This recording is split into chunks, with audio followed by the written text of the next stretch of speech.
اس قرآن مجید کے بارے میں رب کہتا ہے کہ اگر ہم اسے پہاڑوں پہ نازل کرتے تو پہاڑ بھی ریزہ ریزہ ہو جاتا. یہ قرآن مجید مگر سینہ مصطفیٰ پہ نازل ہوا قرآن، اور پیارے نبی کی محبت کے صدقے میں آپ کے امتی ہونے کی وجہ سے، آپ کی نگاہ نبوت کے فیضان سے، خدا کے خاد فضل کے شامل حال ہونے کی وجہ سے ہمارے پیارے نبی کی امتیوں میں 10 سال، بعض دفعہ تو 12 سال، اور اگر کتابوں کو آپ کھنگال کے دیکھو تو کتنے تو ہمیں تاریخ میں ایسے ملتے ہیں کہ وہ 8 سال میں، 7 سال میں، 9 سال میں، 10 سال میں حافظ قرآن بن چکے تھے میرے بھائیوں. اور ابھی ماشاءاللہ ہمارے عزیزم قاری فیض الدین صاحب کے پاس ایک طالب علم حسن پور کا، کتنے سال کا ہے وہ؟ گرے تو 11 سال کا، مگر 5 مہینے 10 دن میں حافظ قرآن بن گیا ماشاءاللہ. نہیں بولو گے زور سے سبحان اللہ؟ اس سے ایمان مضبوط ہوتا ہے. یہ جو دنیا سوچتی ہے نا مٹ جائے گا قرآن، ختم ہو جائے گا، قرآن نہ ہمارا محتاج نہ آپ کا محتاج. قرآن کو بچانے والی ذات، محفوظ رکھنے والی ذات وہ ہے جو لم یزل ہے، جسے کبھی فنا نہیں ہونا ہے، وہ باقی رکھے گی. ہاں، وہ اپنے اسلام کو یتیم نہیں ہے، اللہ تعالیٰ اپنے دین کے محافظوں کو پیدا فرماتا رہے گا. بتاؤ 5 مہینے 10 دن میں حافظ، اور اعلیٰ حضرت تو 1 مہینے میں حافظ قرآن ہو گئے تھے. 1 مہینے میں نے ابھی چونکہ اچانک یہ موضوع بن گیا، پچھلے سال میں نے بتایا تھا کتنے علماء گزرے ہیں، کتنے ہمارے اکابر گزرے ہیں جنہوں نے بہت، علامہ فضل حق خیر آبادی نے بہت کم وقت میں قرآن مجید کا حافظہ کر لیا تھا، بہت کم وقت میں. بہت علماء کرام ملتے ہیں ہم جب پڑھتے ہیں سیرت کی کتابیں، جنہوں نے بہت کم وقت میں قرآن مجید کا حافظہ کر لیا تھا، اور کیسے کیسے مضبوط حافظ ہیں. کتنے حفاظ ہیں الحمدللہ کہ الحمد سے لے کر والناس تک قرآن مجید ایک نشست میں سنانے کا حوصلہ رکھتے ہیں. ایسے تو ہمارے سنبل میں بھی ہیں الحمدللہ، ہمارے اسٹیج پہ بھی ہیں کہ وہ ذرا سی توجہ دیں، محنت دیں ایک نشست میں. ان سے بڑھ کے کوئی دھنی ہو سکتا ہے قسمت کا؟ ارے دولت کسی پہ زیادہ ہو سکتی ہے، مگر وہ کتنا بلند و بالا ہے کہ ایک نشست میں پورا قرآن سنا سکتا. اللہ کا یا وہاں اس کا کتنا اونچا مقام ہوگا.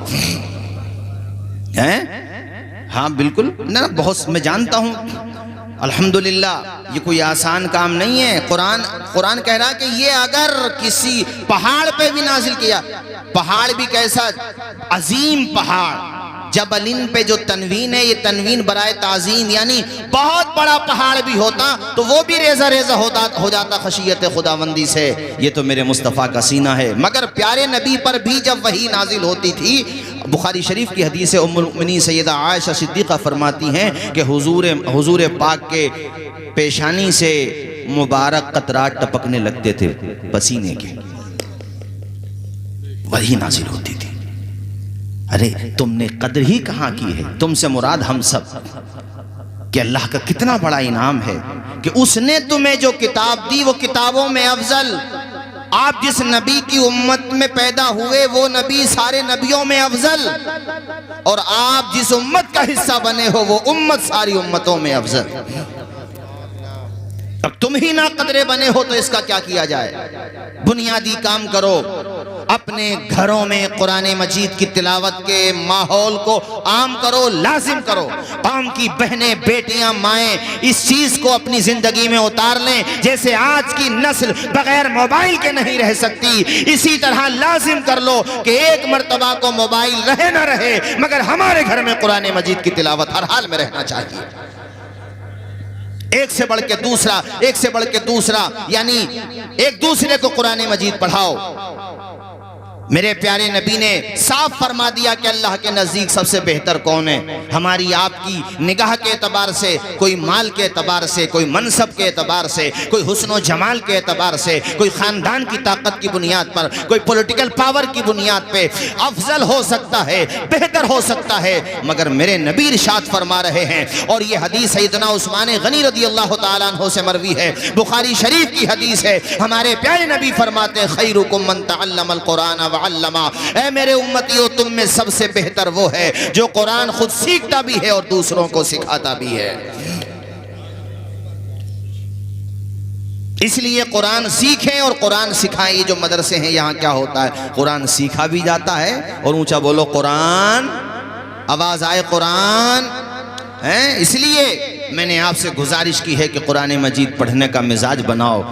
آپ کیا سمجھتے ہیں یہ سازشیں جو چل رہی ہیں چلتی رہتی ہیں کوئی نئی بات ہے؟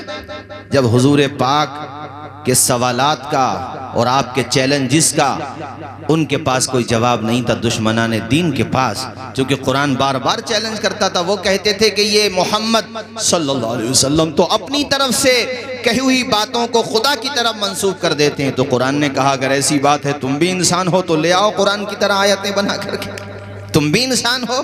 تو انہوں نے باضابطہ کوشش کر کے ایک بہت ہی اس زمانے کے ان کے بڑے عالم جو بہترین اپنے دور کا بزلہ سنج شاعر تھا، فی البدی اشعار کہہ دیا کرتا تھا، نپے تلے انداز میں اپنا معافی ضمیر ادا کر دیا کرتا تھا، بڑا غضب کا وہ شاعر تھا، حاضر دماغ بھی تھا، فصاحت و بلاغت کی نبض پکڑ کے وہ شاعری کیا کرتا تھا. اس کا نام عبداللہ ابن مقفع بتایا جاتا ہے. اس کو انہوں نے تیار کیا تھا اور کہا تھا کہ ہم چاہتے ہیں تم مسلمانوں کے پیغمبر سے مناظرہ کرو، ان سے جا کر کے بات چیت کرو، ہم یہ چاہتے ہیں کہ تم ان کے چیلنج کا عملی جواب دو. عبداللہ ابن مقفع ابھی تک حالات سے واقف نہیں تھا. اس کو ٹرینڈ کیا گیا، تیار کیا گیا. عبداللہ ابن مقفع آگے جا رہا تھا اور مکہ کے تمام بڑے بڑے سردار اس کے پیچھے پیچھے جا رہے تھے. وہ آگے بڑھتا جا رہا تھا. اس نے راستے میں گزرتے ہوئے مسلمانوں کے ایک ذرا سے بچے کی زبان پہ قرآن کی ایک آیت کو سن لیا تھا. وہیں پہ کھڑے ہو کر کے اس بچے سے کہتا ہے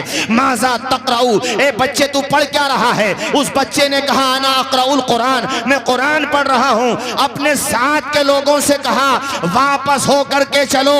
یہ آیت سن کے مجھے اندازہ ہو گیا ہے کہ محمد کا جواب میں اکیلا کیا، سارے عرب کے فصحاء کو بلا لو، بلغاء کو بلا لو، ساری دنیا کے پڑھے لکھوں کو بلا لو، محمد کا جواب مل کر کے بھی سب لوگ نہیں دے سکتے ہیں.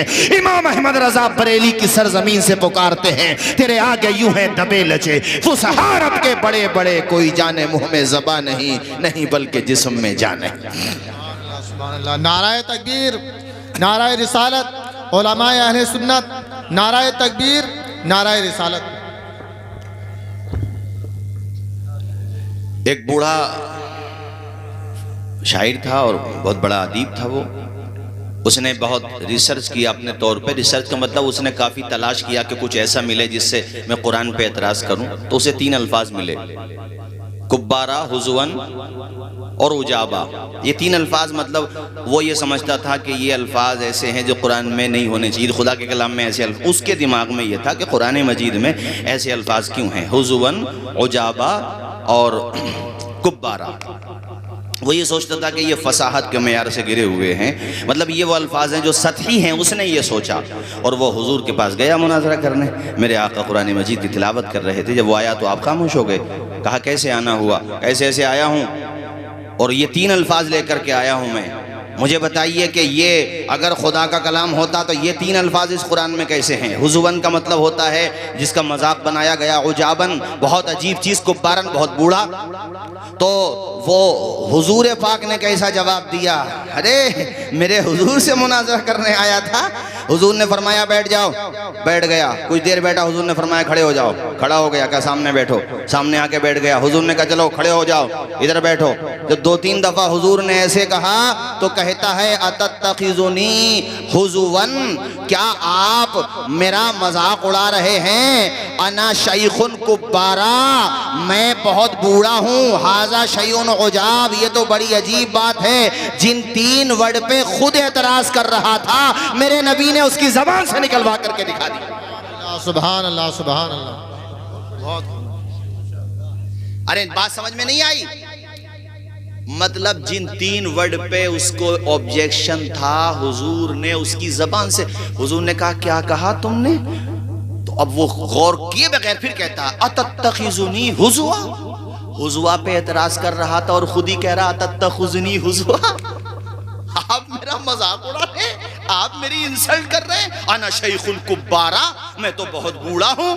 ھذا شیء عجاب، یہ تو بڑی عجیب بات ہے، کبھی ادھر بٹھاتے ہیں کبھی ادھر بٹھاتے ہیں۔ حضور نے کہا یہ 3 ورڈ اگر فصاحت سے گرے ہوئے ہیں اور تو اپنے آپ کو بہت بڑا تعلیم یافتہ فصیح سمجھتا ہے تو تو ان الفاظ کو کیوں ادا کر رہا ہے؟ ایسا تماچا رسید کیا میرے آقا نے، آیا مناظرہ کرنے تھا مگر منہ لٹکائے ہوئے واپس جا رہا تھا، اسلام کی فتح کا پرچم لہرا رہا تھا، قرآن مجید کی فصاحت کا پرچم لہرا رہا تھا۔ اسی لیے میں نے بہت دفعہ یہ اشعار پڑھے، آج پھر پڑھتا ہوں میرے بھائیوں کہ پلٹ کے مصطفیٰ کی چوکھٹ پہ آ جاؤ، اپنے گھروں میں قرآن مجید کی تلاوت کا ماحول بناؤ، اپنے بچوں کو قرآن بناؤ، بے شک انہیں ماڈرن ایجوکیشن سے مالا مال کرو، بے شک انہیں ڈاکٹر، انجینئر، پائلٹ، ایڈوکیٹ بناؤ۔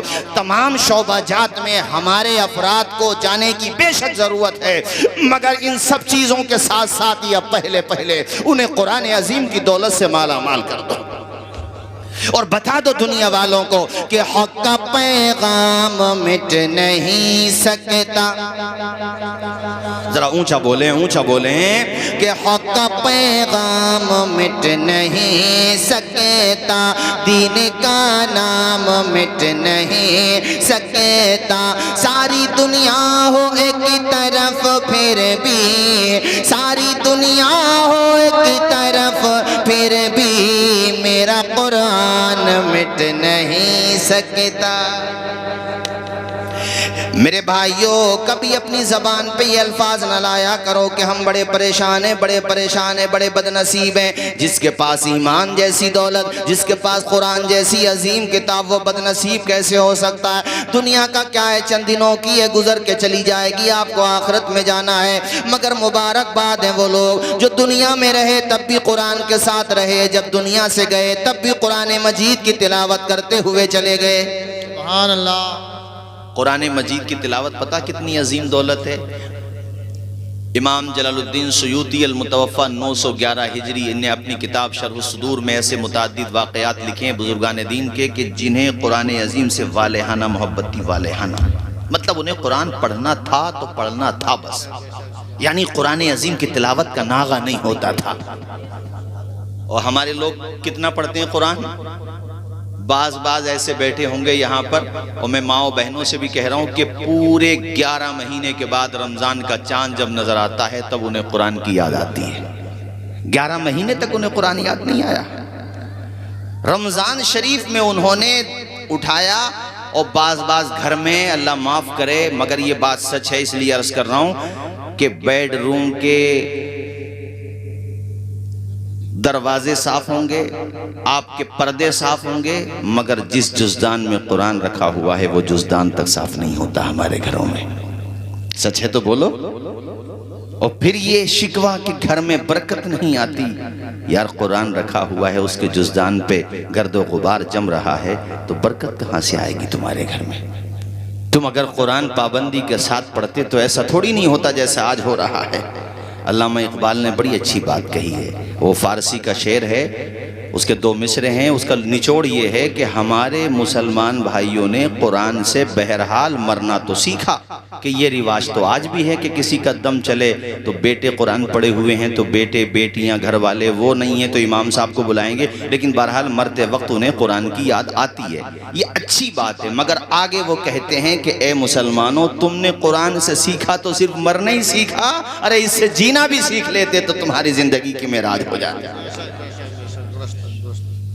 مطلب قرآن سے سیکھا بھی تو مرنا ہی سیکھا، اچھی بات ہے، چلو یہاں پہ تم قرآن کے ساتھ جڑے رہے، مگر کاش تم اس قرآن سے جینا بھی سیکھ لیتے۔ وہ کون سا سبق ہے جس کا ذکر قرآن مجید میں نہ ہو؟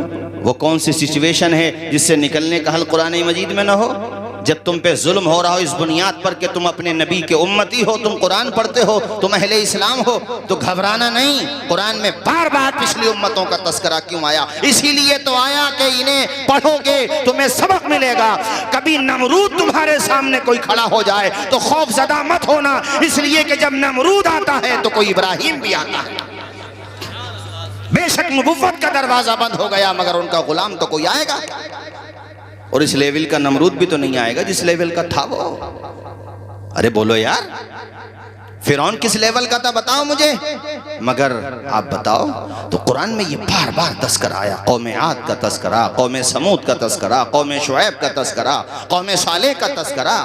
کیوں آئے یہ تذکرے قرآن مجید میں؟ حضرت یوسف علیہ السلام کا تذکرہ کہ سگے بھائیوں نے حسد کی بنیاد پر اپنے باپ کے سامنے جھوٹ بولا اور پھر یوسف علیہ السلام کو کھیلنے کودنے کے بہانے سے لے گئے اور جا کر کے ان کو کنویں کی نظر کر دیا۔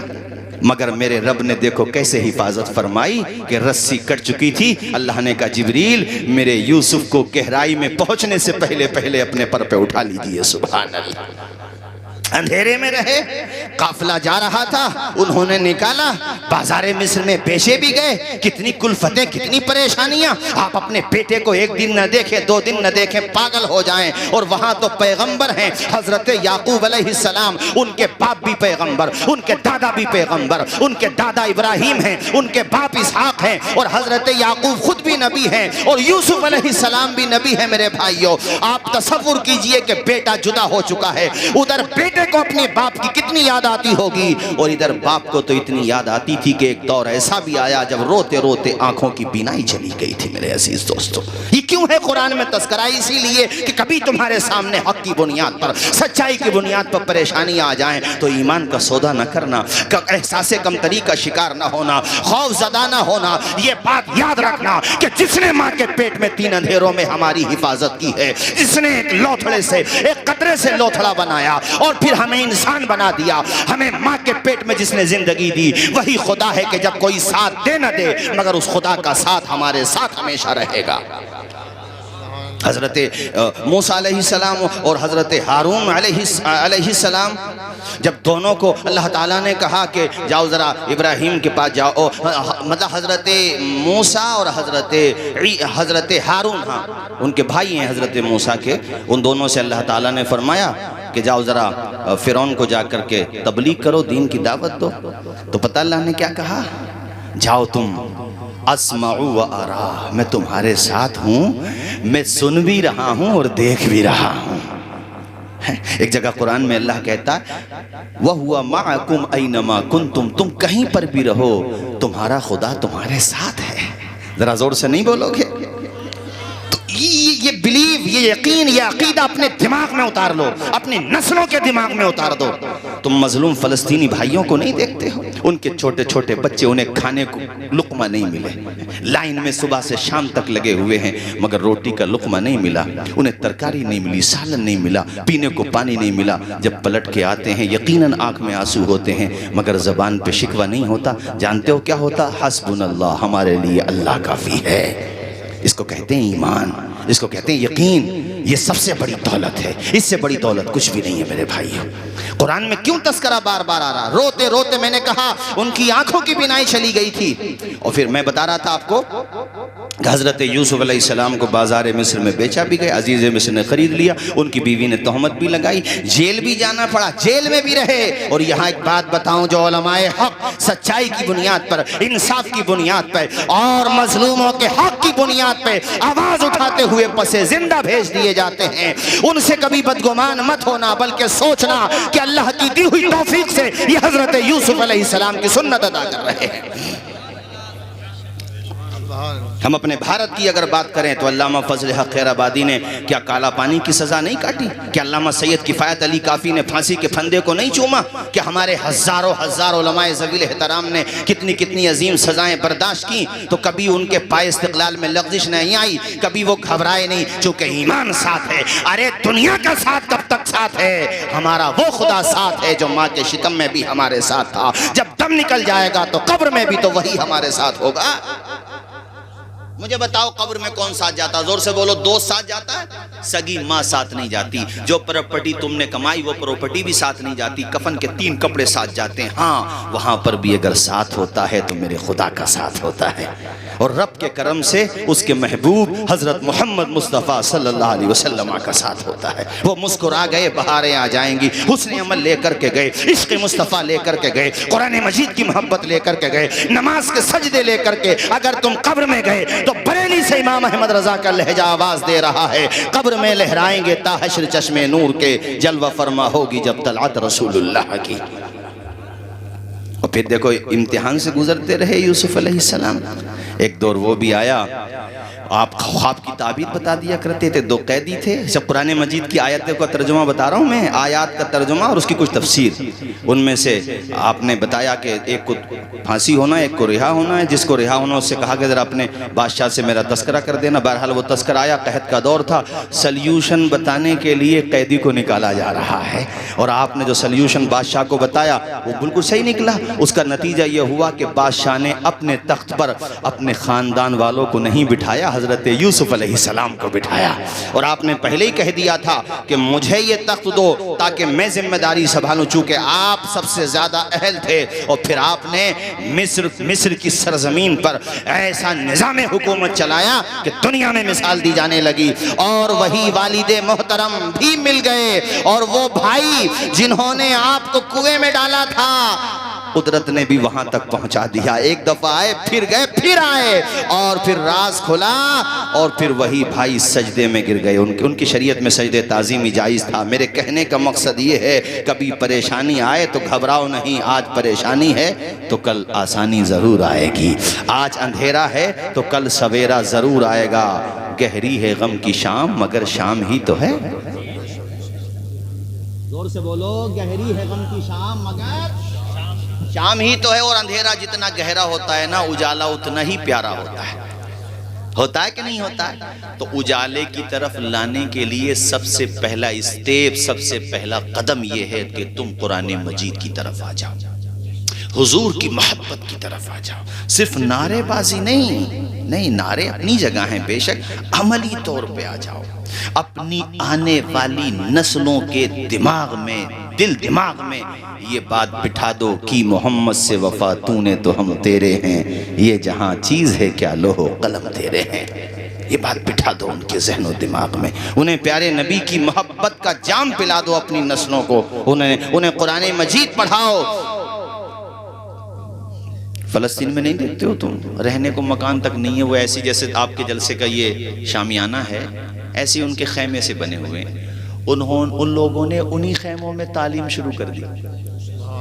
ارے بولو، اونچا بولو سبحان اللہ.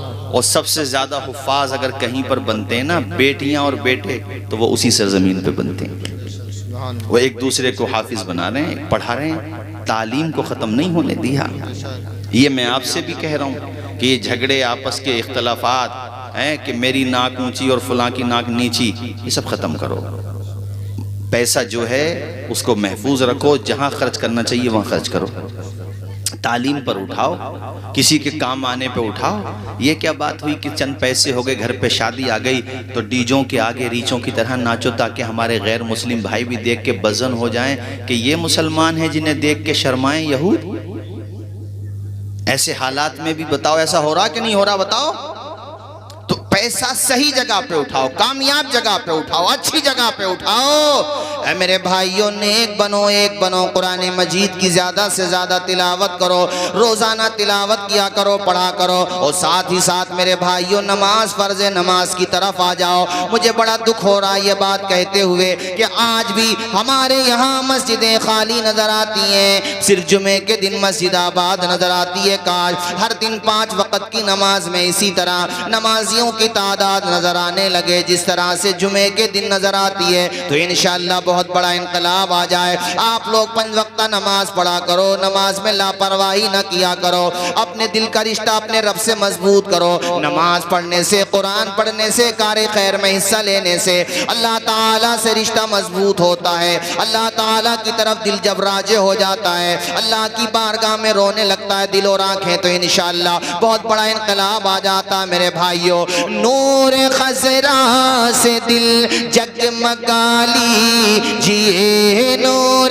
خضرا سے دل جگمگا لیجئے، اپنا سینہ مدینہ بنا لیجئے، اپنا سینہ مدینہ بنا لیجئے. تیرے دل پہ ہوتا ری اداسی اگر تیرے دل پہ ہوتا ری اداسی اگر نعت صلی اللہ گنگنا لیجئے، نعت صلی اللہ گنگنا لیجئے، تیرے دل پہ ہوتا ری اداسی، اگر تیرے دل پہ ہوتا ری اداسی، اگر نعت صلی اللہ گنگنا لیجئے، جو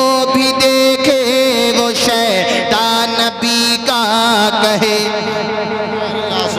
جو بھی دیکھے وہ جو بھی دیکھے، تمہارا پہچان یہ ہو کہ غلام مصطفیٰ ہے۔ 2% ہیں قاری مرغوب صاحب سکھ لوگ، صرف 2%، مگر کسی سکھ کو دیکھا تم نے اس کے سر سے پگڑی اتر جاتی ہو؟ دیکھا اپنے اسٹیٹس کے ساتھ، اپنے تشخص کے ساتھ اور ڈگنیٹی اور اپنی شناخت کے ساتھ رہنے کا ادھیکار ہمیں ہمارے بھارت کا سنویدھان دیتا ہے۔ آپ خود نہیں لے رہے ہیں تو کوئی کیا کرے؟ 2% سکھ سمودائے کے لوگ، نہ پگڑی اترتی ہے نہ داڑھی کٹتی ہے۔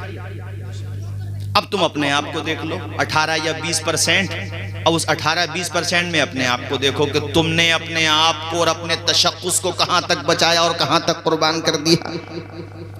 آذان کی وقت میں جب خود مسلموں میں مسجدوں کی آذان کا احترام نہیں ہوگا تو دوسرا احترام کرے گا قاری صاحب؟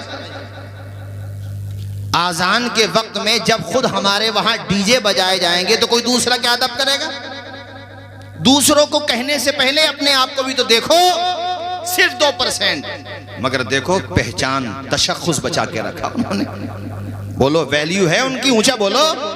کیوں؟ اس لیے کہ انہوں نے اپنی ویلیو بنائی، اور ہمارے وہاں ویلیو بنانے کا ماحول ہے، ٹانگیں کھینچنے کا ماحول ہے۔ ٹانگیں کھینچنے کا تو پہلے تھا، اب گردن پکڑنے کا ماحول ہے۔ اور کسی پہ پیسے آ جائیں، دولت آ جائے، سب نہیں، مگر ایسا بھی ہے کہ جب شہرت ملی، دولت ملی، منصب ملا، اقتدار ملا تو کسی اور کو نہیں، اپنوں کو نقصان پہنچانا شروع کر دیا۔ پہلی بات تو کسی کو بھی نہیں پہنچانا چاہیے، ہم تو یہ کہہ رہے ہیں۔ اس لیے میں نے تم سے کہا کہ اپنی شناخت، ارے سر پہ ٹوپی رکھ کے تو چل ہی سکتے ہو، کون روک رہا ہے تمہیں؟ سنت کے مطابق داڑھی رکھ کے چلو، کون منع کر رہا تم سے؟ ہم کیوں کہیں کسی کو وہ منع کر رہے ہیں؟ جب وہ منع کر ہی نہیں رہے تو ہم کیوں کہیں؟ لیکن تم اگر اپنی شناخت بچا کے نہیں چلو گے تو ضرور منع کریں گے وہ۔ بولو، جب سب ہی رکھ لیں گے تو وہ کس سے منع کریں گے؟ جب سب کے سر پہ ٹوپی اور اسلامی تشخص ہوگا کوئی منع نہیں کرے گا۔ ہمارے بھارت کے سنویدھان نے یہ ہمیں آزادی دی ہے، تو اپنی آزادی اور اپنے قانونی حقوق کے لیے تو جد و جہد کرو، اس پہ عمل تو کرو۔ اسی لیے میں یہ شعر پڑھ رہا تھا، جو بھی دیکھے وہ شیطان نبی کا کہے، جو بھی دیکھے وہ شیطان نبی کا کہے، اپنا کردار ایسا بنا لیجئے، اپنا کردار ایسا، آپ بھی بول دیجئے، اپنا کردار ایسا بنا لیجئے، جو بھی دیکھے وہ شیطان نبی کا کہے، اپنا کردار ایسا بنا لیجئے۔ اور میں آخر میں، چونکہ حضرت کے بھی چند مبارک کلمات ہونا ہے، اچھا فیروز پور بھی ایک تاریخی گاؤں ہے بھئی، قاری سلیمان صاحب، تاریخی، یہاں کے محبت بھی، یہاں کے لوگ محبت بھی تاریخی رکھتے ہیں ماشاءاللہ۔ اور میں تو یہ چاہوں گا کہ مولانا سلیمان صاحب کو، قاری سلیمان صاحب کو اہل فیروز پور اب اس طرح سے اپنے دل دماغ میں بٹھا لیں کہ بھئی قاری صاحب جب تک اللہ نے تمہیں عمر دی ہے یہیں پر پڑھاؤ گے فیروز پور میں انشاءاللہ۔ کیوں وہ توصیف بھائی ہیں؟ اور ہمارے حافظ حاجی ناصر صاحب کدھر چلے گئے ہیں؟ اور ماشاءاللہ سبھی لوگ مجھے چہرے نظر آ رہے ہیں، سبھی شناسہ چہرے ہیں، میں کسی کا نام لوں نہ لوں، میرا خدا تو سب کی محبت کو جانتا ہے، پروردگار سب کے پیار کو جانتا ہے۔ اہل فیروز پور بڑے محنتی، اور دوسری مسجد کے بھی امام صاحب بڑے محنتی ہیں ماشاءاللہ۔ یہ جو ہیں ان کی قدر کرو، اس سال 3 حفاظ فارغ کیے ہیں، اگر تم ان کے دستوں بازو بنے رہو گے تو انشاءاللہ آئندہ سال 6 حافظ قرآن بنیں گے، رب نے چاہا، بولیے انشاءاللہ۔ باقی میری تقریر انشاءاللہ آپ 21 اس تاریخ میں جامع اسلامیہ خیلوم رائے ستی میں بھی سماعت کریں گے. آپ تشریف لائیے. حضرت مفتی اعظم سنبھل کے بارے میں مولانا کامل صاحب نے ذکر کیا, حضرت مولانا ہمارے قاری زیغم رضا صاحب نے ذکر کیا اور بالکل صحیح کیا. بے شک اس میں کوئی شک و شبہ نہیں ہے کہ بڑی قربانیاں مفتی اعظم سنبھل کی اپنے پورے خطے کے لیے رہی ہیں پہلے ہی سے الحمدللہ. مولا تعالیٰ آپ کا سایہ سلامت رکھے, عمر میں برکتیں عطا فرمائے, شفاء عاجلہ صحت کاملہ عطا فرمائے. میں جو تم سے بتا رہا تھا نا کہ حضور کی محبت اور آپ کی سیرت کے اعتبار سے زندگی گزارو. تم نے شاید میری تقریر میں سنا ہوگا, میں نے ذکر کیا ہے اس واقعے کا کئی دفعہ. ایک بچی اسکول میں پڑھتی تھی تو اس نے جو ہے نا سب سے زیادہ نمبر حاصل کیے اور اس نے اپنے کلاس میں یا شاید اپنے کالج میں ٹاپ کیا, تو اس کو انعام ملنا تھا. ظاہر ہے مینجمنٹ کی طرف سے, جو اسکول کے انتظامیہ تھے ان کی طرف سے, تو ڈائس پہ جب وہ اپنا پرائز لینے آئی, انعام لینے آئی, تو فیروزپور کے میرے دینی بھائیوں, نہ اس نے اپنا نقاب ہٹایا اور نہ اس نے اپنا حجاب ہٹایا. آپ نے یہ خبر اخبارات میں پڑھی ہوگی. تو ظاہر ہے کیسے حالات ہیں آپ جانتے ہی ہیں. اس سے کسی نے کہا بھی کہ یہ ٹھیک نہیں ہے, آپ جو ہے انعام اگر لینا چاہتی ہیں تو آپ کو نقاب بھی ہٹانا ہوگا یا حجاب بھی, یا دونوں میں سے ایک کے لیے کہا. تو اس کنیز فاطمہ زہرا نے جو جواب دیا, اس سے اندازہ ہوتا ہے کہ اس کی تربیت کرنے والی ماں بھی کنیز فاطمہ زہرا رہی ہوگی. اس نے جواب دیا کہ میں چند ٹکے کے انعام کو اپنے پاؤں کی جوتی پہ رکھتی ہوں جو انعام مجھے حضرت فاطمہ زہرا کے راستے سے دور کر رہا ہو. یہ خبر بہت وائرل ہوئی تھی. تو یہ گھر کا ماحول جب تم بچپنے ہی سے ایسے بنا دو گے, اور اس نے قانون کے دائرے میں کہا کہ جب تمہیں اپنے اعتبار سے رہنے کا ادھیکار ہے تو میں نے کون سے تمہارے اوپر ظلم کیا ہے, یا میری کمیونٹی نے تمہارے ساتھ کیا کیا ہے, مجھے بھی یہ حق ہے. اس نے یہ بات برملا کہی, اخبارات میں چھپی, کافی وائرل ہوئی تھی. تبھی میں آپ سے کہہ رہا تھا کہ آپ لوگ حضور کی محبت کا جام خود بھی پئیں اور اپنی نسلوں کو بھی پلا دیں. سبحان اللہ. جھوم کے بولو میرے بھائیو سبحان اللہ. پڑھیں گے روزانہ نماز, بولیے روزانہ کا مطلب سمجھ رہے ہو نہیں, 5 وقت کی کہہ رہا ہوں میں. ہاں, کبھی میں کچھ کہہ رہا ہوں اور آپ لوگ کچھ سمجھ جائیں. روزانہ 5 وقت کی, بولیے انشاءاللہ. پڑھیں گے ڈیلی نماز, ہاں اس طرح. اور ایک میں یہ کہوں گا, اب یہ بھی چینل والوں سے بھی کچھ کہہ دیتا ہوں, میں برا مت مانی ہوں میری بات کا, تم میں سب میرے اپنے عزیز ہو, اور میں یہ اس لیے کہہ رہا ہوں کہ حالات کس طرف جا رہے ہیں اس کے اعتبار سے. خیر ان لڑکوں میں سے تو کوئی ایسا نہیں ہے مگر ان کے ذریعے اوروں تک بات پہنچ جائے ہیں, چونکہ آج کل کیا ہے, آپ لوگ یہ سمجھتے ہیں کہ زیادہ ویور آئیں گے, زیادہ لوگ دیکھیں گے تو اس سے آمدنی کا ذریعہ بنے گا, مگر اب جو ہے تیسری آنکھ بھی دیکھ رہی ہے آپ کے جلسوں کو.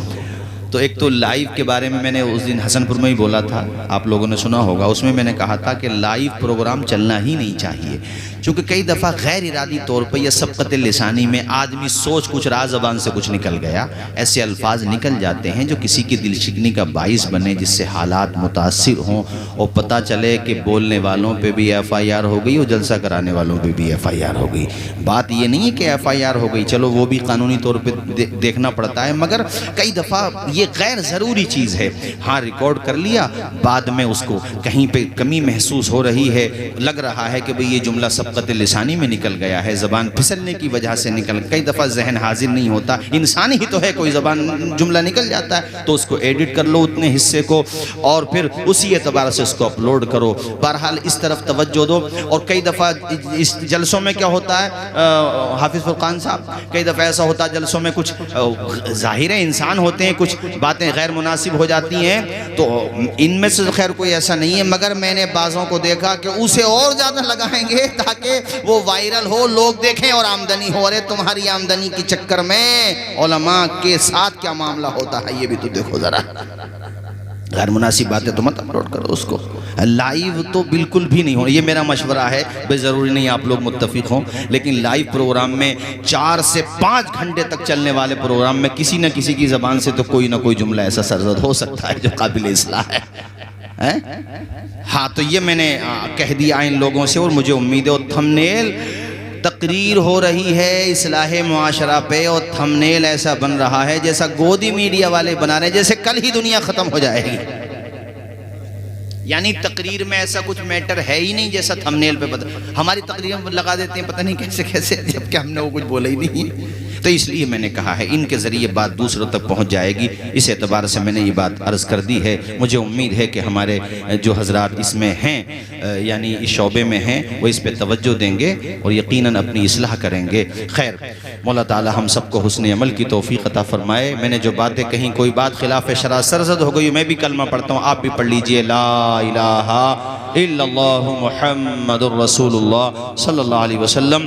ادارے کو محنت سے چلائیے، بہت محنتی اور بہت خلوص و للہیت کے ساتھ. قاری اسی سال تو آئے تھے شاید قاری سلیمان صاحب، ایک سال میں ماشاءاللہ کافی محنت کی. محنت کرتے رہو. یہ فیروز پور والے ہیں اور ماشاءاللہ تمہیں جو ہے تنہا نہیں چھوڑیں گے الحمدللہ. تمہارے ساتھ اگر حسن پور بھی جانا پڑے گا تو چلے جائیں گے ماشاءاللہ. فیروز پور کے لوگ پہلے ہی سے بہت، فیروز پور ہو، پھلسنگا ہو. ہمارے قاری ارمان بھی تو آئے تھے پھلسنگا سے، انتقال کر گئے کیا؟ چلے گئے؟ اچھا چلے گئے. اب جانے والے انتقال کا مطلب یہاں سے چلے گئے.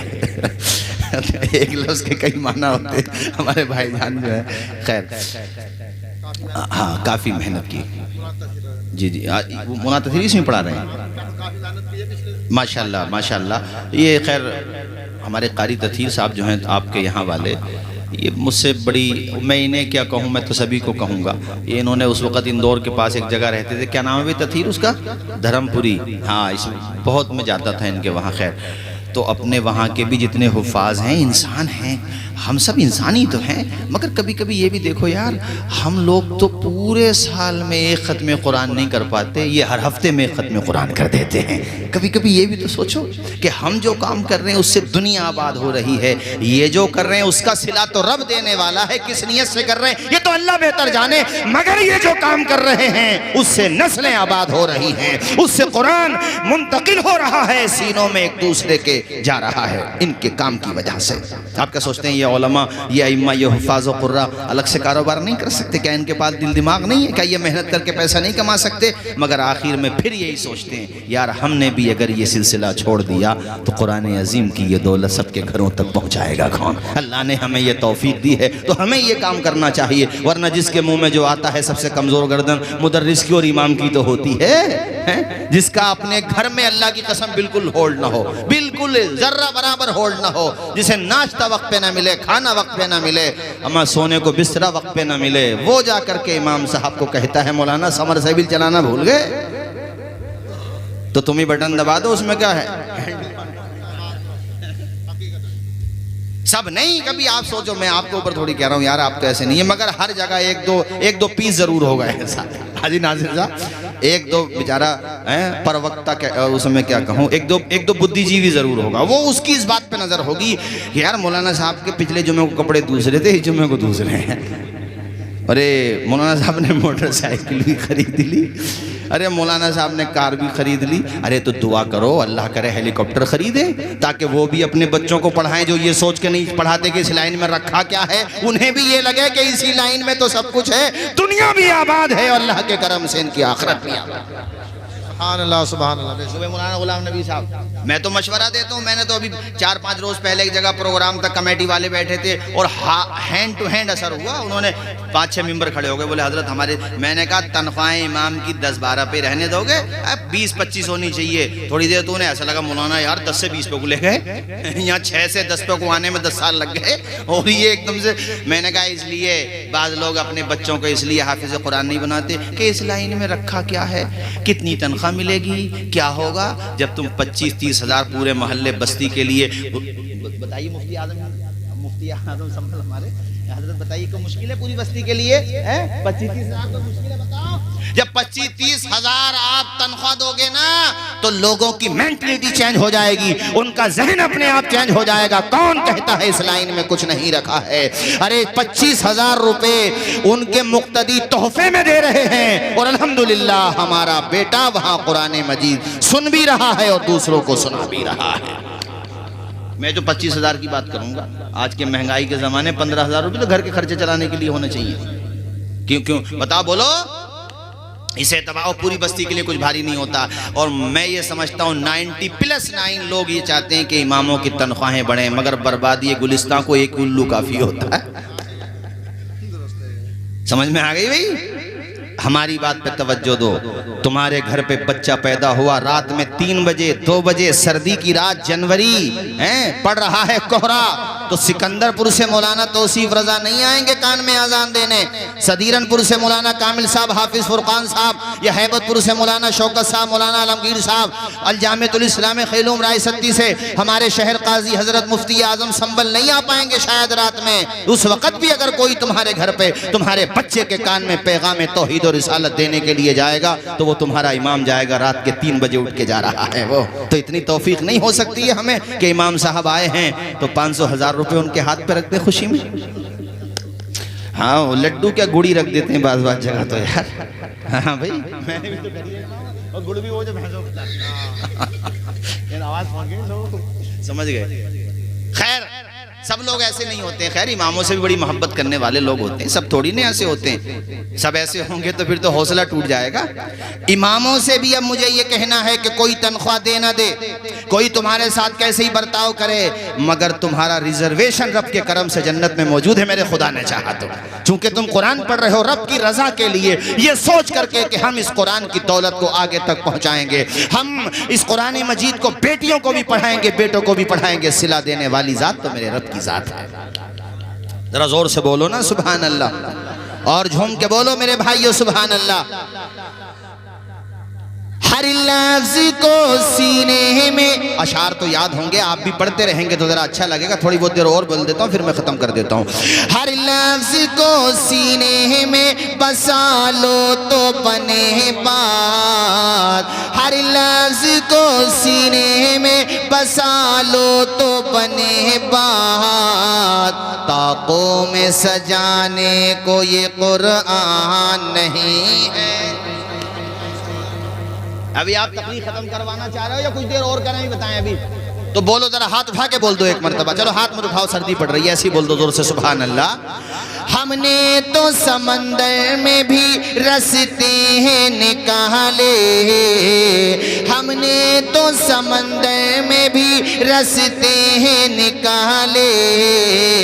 یوں ہم کو مٹانا کوئی آسان نہیں ہے, یوں ہم کو مٹانا کوئی آسان نہیں ہے, آسان نہیں ہے. سامان تجارت میرا ایمان نہیں ہے, سامان تجارت میرا ایمان نہیں ہے. ہر در پہ جھکے سر یہ میری شان نہیں ہے. ماشاءاللہ ہمارے ڈاکٹر شکیل صاحب, دیکھو یہ علم سے محبت کی بات ہوتی ہے. خود ڈاکٹر ہیں اور ماشاءاللہ اچھے ڈاکٹر ہیں, لیکن اپنے بیٹے کو حافظ قرآن بنا رہے ہیں. الحمدللہ بولیے الحمدللہ. یہ تو من بنانے کی بات ہوتی ہے. ڈاکٹر شکیل صاحب ہمارے ماشاءاللہ, ڈاکٹر خلیل صاحب نے بھی ماشاءاللہ ایک عالم بھی بنا, ایک پڑھ رہا ابھی, اور ہمارے مولانا عظیم صاحب ماشاءاللہ. یہ تو من بنانے کی بات ہوتی ہے. پڑھیں میرے ساتھ. سامان تجارت میرا ایمان نہیں ہے, ہر در پہ جھکے سر یہ میری شان نہیں ہے. اللہ میرے رزق کی برکت نہ چلی جائے, 2 روز سے گھر میں کوئی مہمان نہیں ہے. رب نے ارشاد فرمایا قرآن مجید میں کہ ہم نے ہی قرآن کو نازل کیا اور بے شک ہم ہی اس کے محافظ ہیں. قرآن زندہ, قرآن کو نازل کرنے والا خدا حی و قیوم. قرآن کریم کو کوئی مٹا نہیں سکتا, قرآن کو کوئی تبدیل نہیں کر سکتا, ایک لفظ کی چینجنگ نہیں کر سکتا. قرآن مجید محفوظ ہے. قرآن مجید میں اللہ خود کہتا ہے لا تبدیل لکلمات اللہ, قرآن کو بدلا جا نہیں سکتا ہے. قول محمد قول خدا, فرمان نہ بدلا جائے گا, بدلے گا زمانہ لاکھ مگر قرآن نہ بدلا جائے گا. وما علینا الا البلاغ. السلام علیکم.